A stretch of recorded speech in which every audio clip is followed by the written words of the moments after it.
Hey, what's up guys? Trying to do a quick video here for you. So I am out here in Shanghai. It's a beautiful place, great people, blah, blah, blah. I'm out here talking about business and getting into branding development and how to take A to B to C kind of scenario. So when I started this project, I'd lost a lot of support. I've been out here for about 2 months and I had to learn a few ropes. The ropes that I learned was using WeChat as a tool to bring me back into the standard lineup of what people are using and utilizing those tools to make sure that I generate a high revenue. As well as talking to people and building out, I learned that you can use WeChat, connect with everybody, and find new jobs. If you don't have a translator, work would be the best place to go.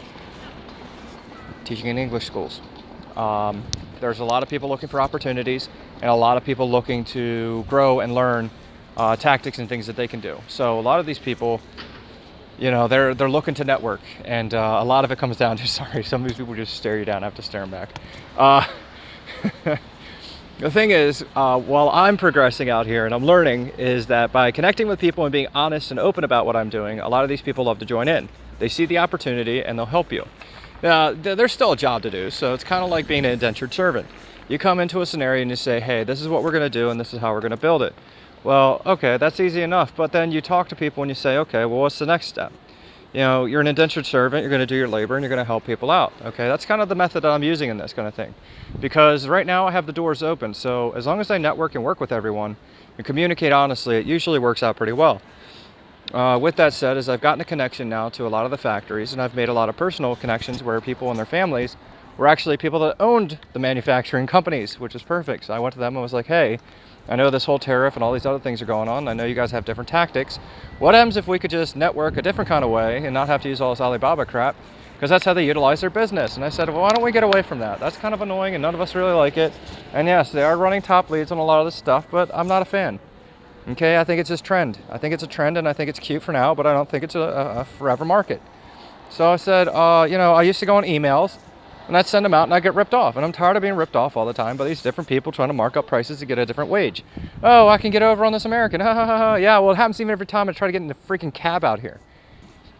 Cut it out. Like, can we just stop for 5 seconds? Can people just not be greedy for 15 seconds and focus on the world? Okay, so my goal, take all the costs down to like 30% profit margins. Like, I'm talking about like chaos. Just bring it down, take it all down. You don't have to charge as much and you can utilize it and make it so people can use these tools.